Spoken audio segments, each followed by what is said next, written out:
It's Only roosters. Only angry roosters. we are live, Mr. Mayor, and ready to proceed. Thank you.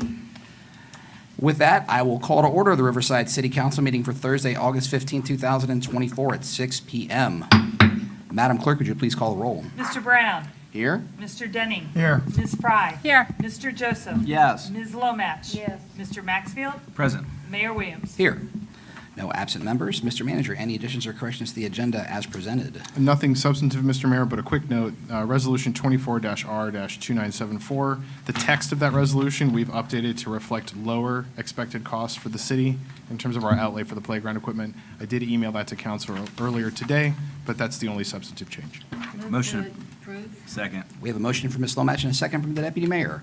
All those in favor of approving the slightly amended agenda all signify by saying aye. Aye. Any opposed, say nay. Motion carries. If you're able to, please join us to rise and pledge allegiance. I pledge allegiance to the flag of the United States of America and to the republic for which it stands, one nation, under God, indivisible, with liberty and justice for all. Thank you. Moving down the agenda, we do have an item for the council calendar. We talked about this briefly at the work session, but I believe that we had pointed out that the Stebbins Homecoming Parade is Thursday, September 19th, and there's likely several members of the community and of this council who would like to be able to attend that. So our suggestion was that we make the September 12th meeting a work session and regular business session to make sure we don't miss anything or don't skip a beat. Josh, did I miss any of the salient points? Nope, that's correct, and we just need a motion and a majority vote to make that happen. Motion to what the mayor said. All right. I'll second. All right, we have a motion from Mr. Denning and a second from Mr. Brown to hold the September 12th council meeting as a work session, business session, and forego the September 19th business meeting. Any further discussion? All those in favor signify by saying aye. Aye. Any opposed, say nay. Motion carries. Thank you. We've all had a chance to look at our meeting minutes from our August 1st meeting. Is there a motion to approve those as published? Move to approve. Second. We have a motion from Mr. Denning, a second from the Deputy Mayor. All those in favor of approving the minutes signify by saying aye. Aye. Any opposed, say nay. Motion carries. We always accept citizen petitions at our business meetings. Next on the agenda is a public comment section for agenda items. Madam Clerk, are there any slips turned in for public comment on agenda items? Not for the agenda items. No. All right. For non-agenda. So then we'll move into unfinished business, of which we have the second reading, public hearing, and potential adoption of an ordinance. And Mr. Manager, could you just please give us a quick synopsis on this ordinance before we proceed? This is the second reading for the streetlight assessments.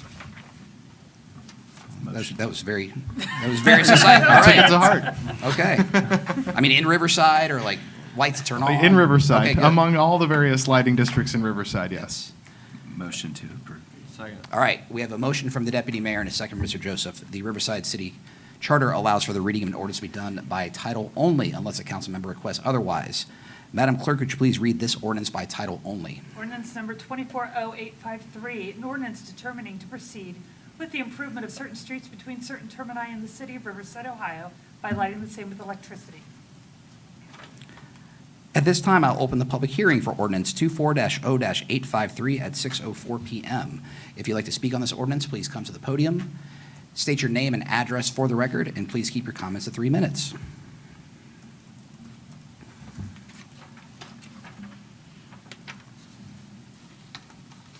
Hearing no one and seeing no one come forward, I will close the public hearing for ordinance 24-0-853 at 6:04 p.m.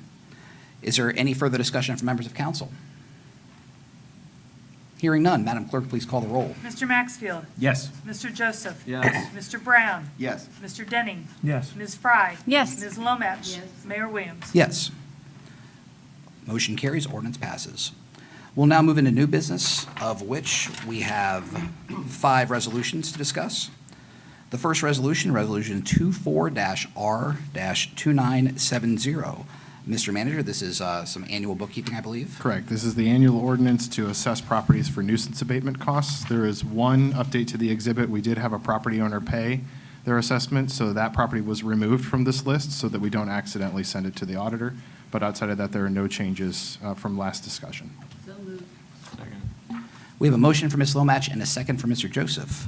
All those in favor of Resolution 24-R-2970 signify by saying aye. Aye. Any opposed, say nay. Motion carries.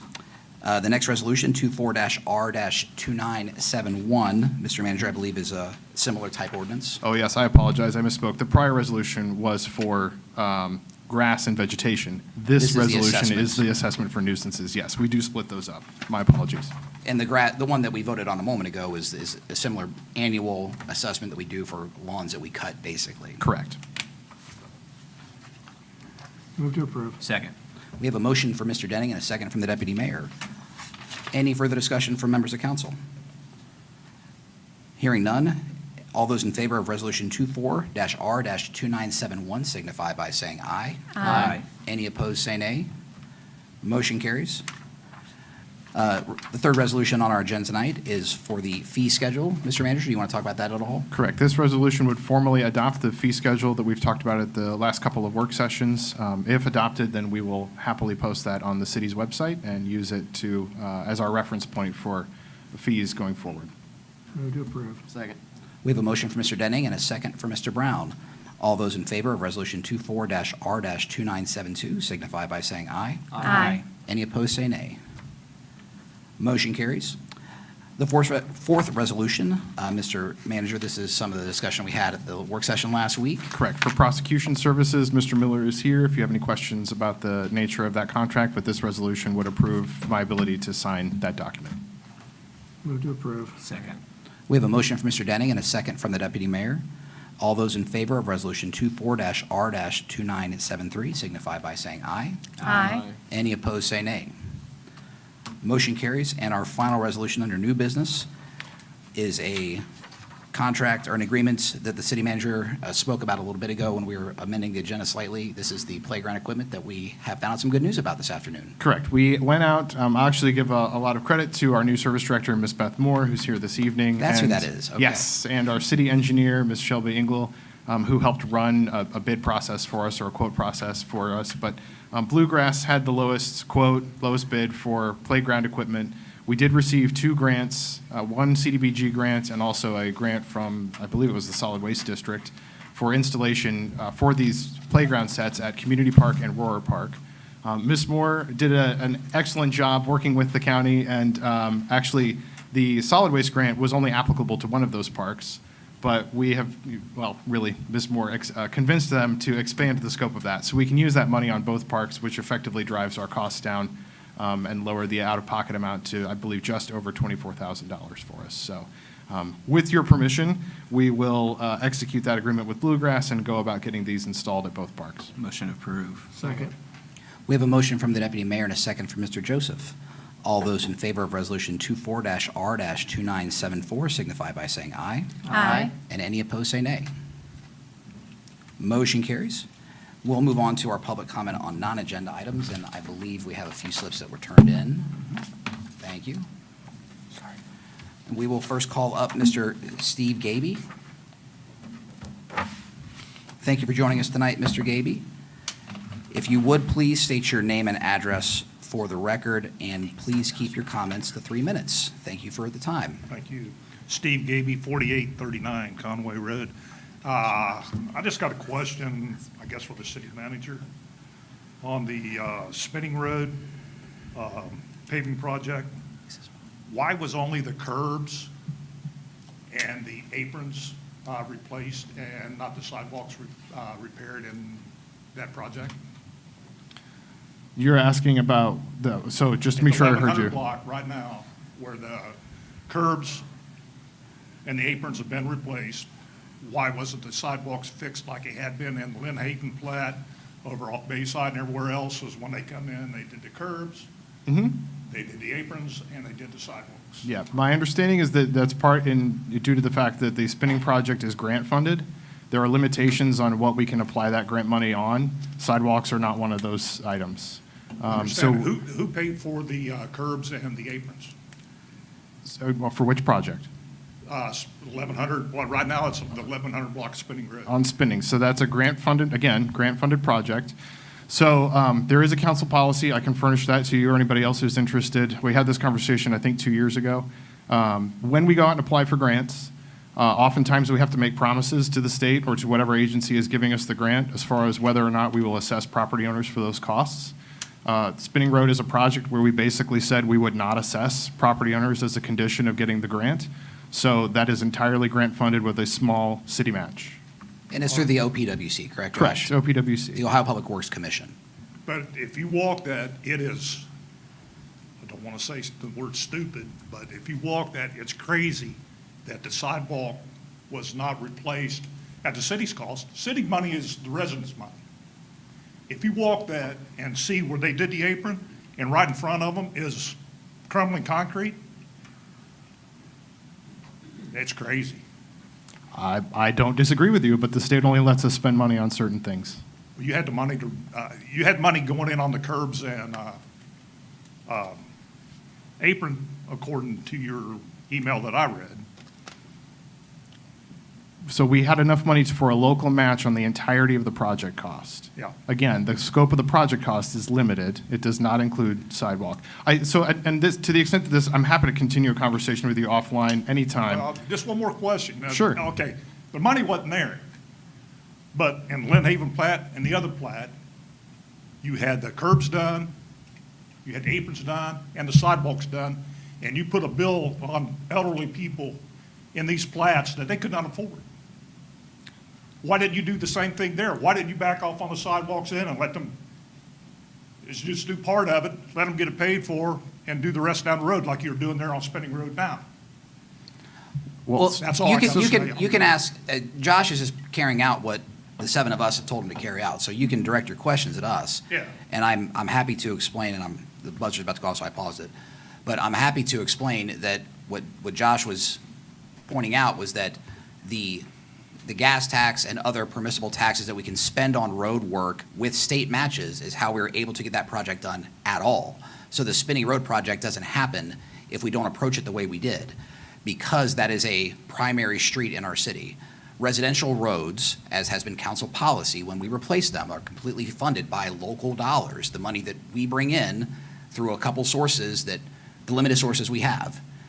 Now, we could discuss the logic of doing sidewalks versus not doing sidewalks on the Spinning project, but as Josh said, when we're dealing with state money, there are limitations, severe limitations on what we can and can't do. And we were able to leverage a great amount of external dollars to get Spinning Road redone after the county replaced water lines. I don't know that our ability to do sidewalks in one part of town versus another, it's not us picking or choosing winners and losers. It's what we can do with the resources that we have at the time. Well, it's the same way the resources that the people live there have. They do not have the money to get what you guys laid on them.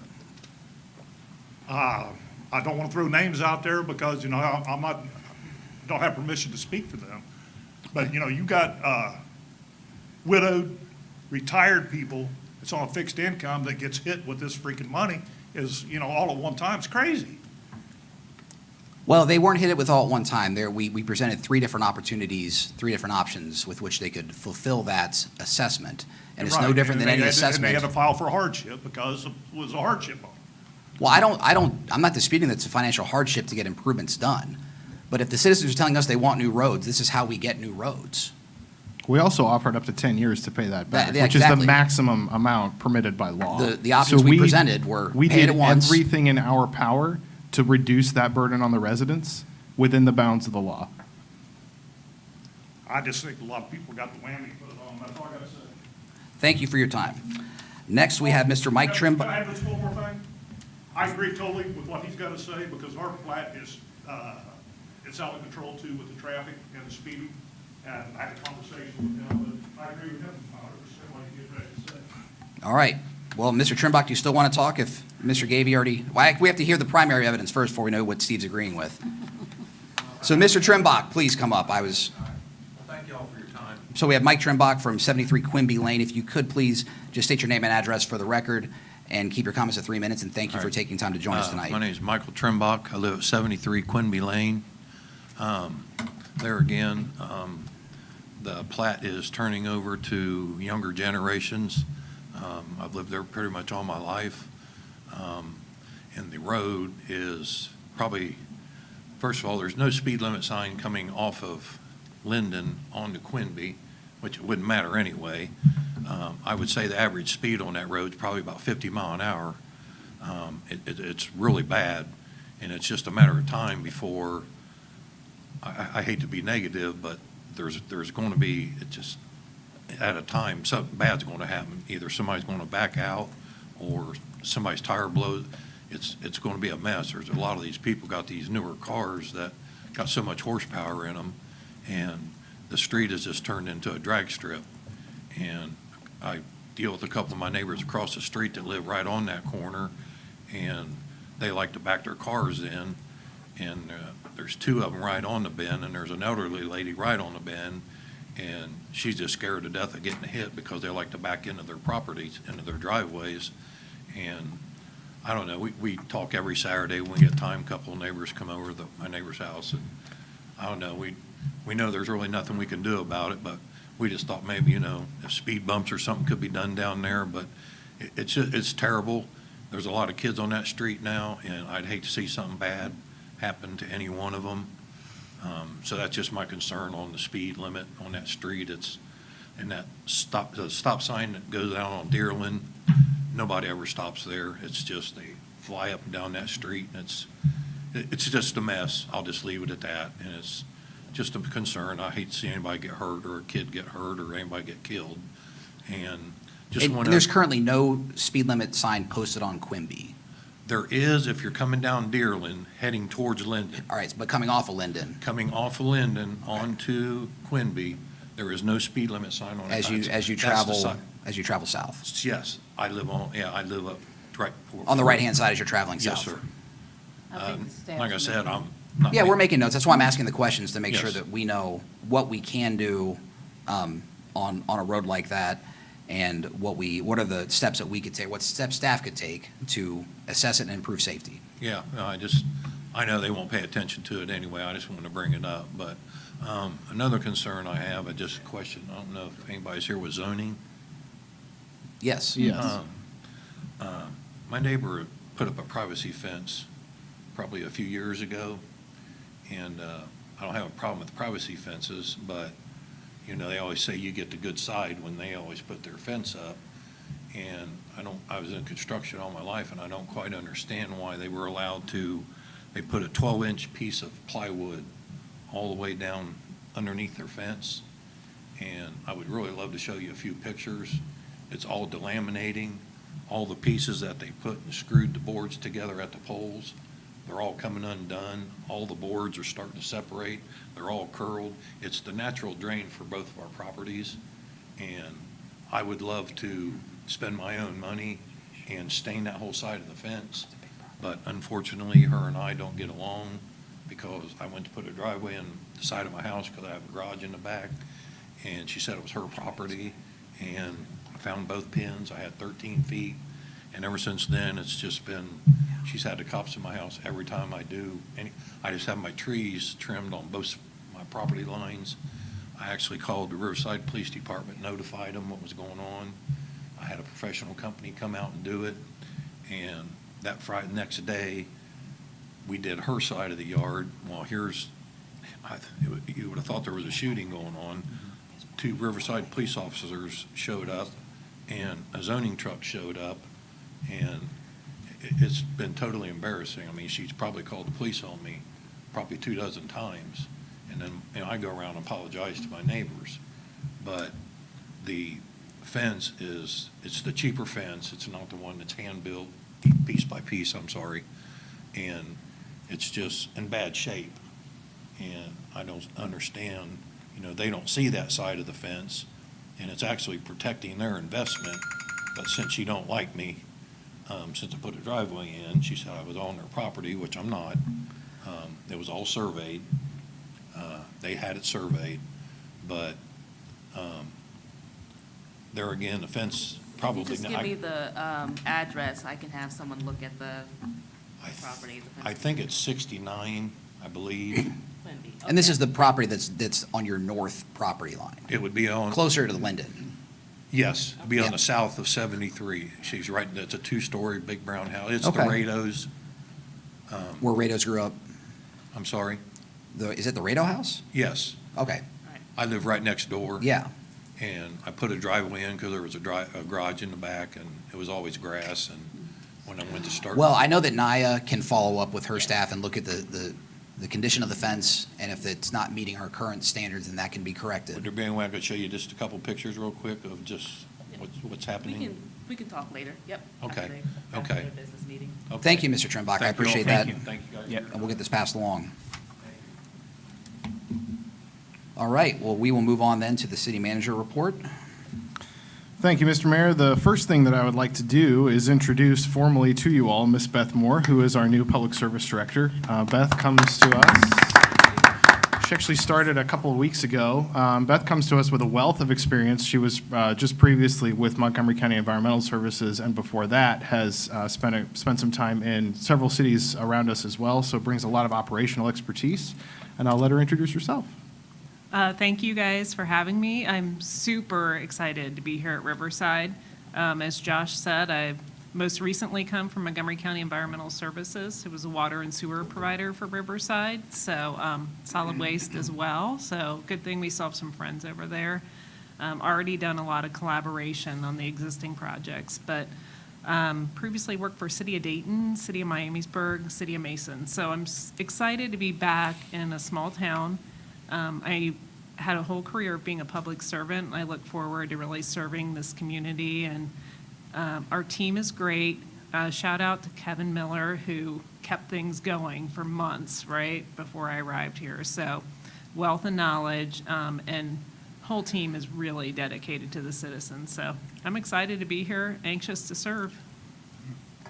All right, any questions for our new service director? Just don't let Kevin retire. We've been talking. He's still a talking. kid. He's not, he's a young pup. He's young at heart. Thanks. Well, I will say, I know that I've kind of pestered the city manager a little bit. There's a few people that I know in the community that are looking for Eagle Scout projects, and they want to look at our parks, they want to look at some of the trails that maybe we maintain and things like that. And Josh said, let me get our new person on board, and then we'll get back at that. So I'll likely be pestering you now. For sure. And I've been to one meeting of our Parks and Rec Committee, which is a great group with all kinds of energy and great ideas. So we're really working on funneling all these community service needs for our parks through that group to really organize it and get it going. So I think it's great. All right, excellent. Well, thank you and welcome Thanks. aboard, and thank you for the help on the playground equipment already. Worked out perfectly. Yes, that's great to hear. Thanks. A couple other quick things. I just wanted to say, too, that one of the reasons that I really wanted Beth to be a part of our team is that she brings a real expertise to our organization, especially when we start thinking about the importance of ongoing maintenance and how that relates to capital improvements. So I think actually Mr. Gaby's comments are really timely. When we think, as we all know, and as we've discussed at many public meetings and in our budget sessions every year, roads are really expensive, and they're very, very expensive for just the city to build. And when we build a new road, the best way of protecting the taxpayers' investment is to do everything we can to maintain it before we go build other new roads. Otherwise, we put a bunch of money into roads that then just fall apart pretty quickly. One of Beth's fortes is trying to look at, given the resources that we have, how do we maintain, how do we take care of the roads that we've just put in at Lynn Haven and Meyer or Eastman or Spinning now, these other areas where we have done work.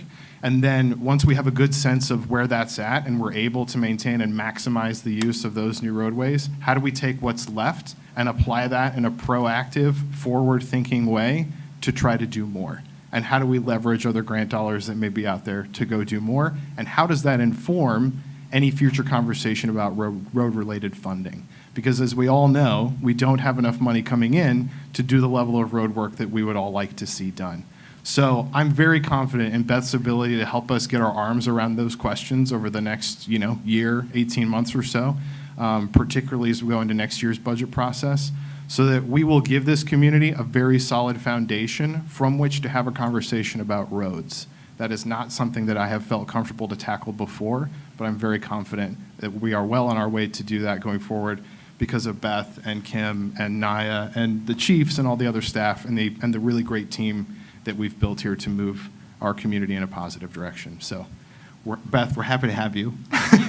And Naya, you too, and Jim, and everybody else, because I really feel like we are in a very good spot and really off to the races. So, one other quick thing, I do want to thank the police department, Major Jackson and Officer Waller. I went on a ride-along with Officer Waller just yesterday. I have another one planned for later on this month. I'll also be doing some ride-alongs with the fire department, trying to build some relationships there, but also just understand the best way to sort of frame the challenges that they have. Our officers, believe it or not, often are rolling up to, two at a time to domestic situations, or other crimes in progress or other things. The reason we do that is for safety concerns, and when we have 2 officers responding to a call, oftentimes we only have 1 left, sometimes 2, across the entire city. And so we do quite a lot with a very thin staffing level currently. I've appreciated the opportunity to learn from them and the opportunity to learn a little bit more here later on this month and with the fire department. So I'll keep you all posted on that. And that's all I have. All right. Any questions for the city manager? No, I would just comment, if you've never ridden along with them, do it. It's very, very interesting. So if some of the newer council members would like to do a ride-along, Get hold of the chief. just, Yep, me or the chief, All and we'll right. hook you up. I Wouldn't be- ended up, the night that I rode, I ended up down at the Montgomery County Jail, so. What'd you do? You- Yeah, well, what was the charge? Taking somebody. But it was an interesting education, watching how they have to process and how long it takes. Because what was supposed to end up at midnight was like 2 in the morning when we got back to Riverside. So, but if you haven't done it, I would recommend it. I'd like to do it again sometime. All right, well, if there's no other questions for the city manager, we'll move right into council member comments, and I'll just have Ms. Lomatch keep it rolling. Any Great comments? night. Well, we just have a lot going on in Riverside, and kudos to them getting the road done before Carroll High School started school. Mostly, yeah. They did a great So, job. Look forward to the lower part getting finished. So, had lots of nice compliments about the road. It does look nice. Yep. Mr. Brown? No comments from me. I'm all good. Nothing for me. I'll go over to the deputy mayor. I just want to remind Mad River Local School students, parents, on Monday, August 19th, from 10 a.m. to 3 p.m., Stebbins High School graduate and business owner Dylan Huddleston in the 937 Barbershop, in conjunction with a great community project with Mad River Local Schools. And then I know Officer Toscani had kind of tried to cut Mr. Williams' hair, but was not able to. But they're offering free back-to-school haircuts from 10 to 3 at the Central Office Gymnasium. So great community collaboration and great opportunity and a really great event. Thank you to Dylan and all the barbers that will be participating in putting that event on Monday. Also, I know they'll be collecting school supplies for a school supply drive as well. So That handout's next Friday. Tomorrow is the Tomorrow's packing packing. day at Central Office, and But- then next Friday is the giveaway. yeah, Three but different locations. Monday they'll be collecting some You'll still be donations, collecting. some donations too during that event too. Now, Jesse, was Dylan one of your students? He was, yeah. You saw nothing but a bright future in that young man as a No, teenager, I I bet. can tell you how proud I am of Dylan and how far he has come, and very, very proud of his business. I think it was just voted Best of Dayton Barbershop. So congratulations and kudos to him and his barbershop and the great things he's doing. And they're expanding. Yeah, they're expanding, I think, over to the old salon next to it. So kudos to him. Great, I remember that ribbon cutting. Was that last August? I feel like it was last summer. Yeah, yeah. And It was hot. it was hot, but it was a very good day. Yeah. All right, Ms. Fry Nothing for me today. and Mr. Denning. I just want to add on to Jesse's comments. Support the businesses that support our community. So, If you need a haircut, go to 937 and get your haircut. You're keeping it in Riverside, and you're also supporting a business that does support our community, and I think that's important. It's as important for us to have a community as it is, maybe more important for us to have a community than it is to have a city government. So we need to be a community, and that's important. So I'd say it's a lot more important to have a community than a yes, city government. absolutely. And I always try and think it that way when I'm making my decisions on voting, is what's in the best interest of the community, not necessarily the business, but it's a balance. So that's it. All right. Well, with that, I will call us adjourned.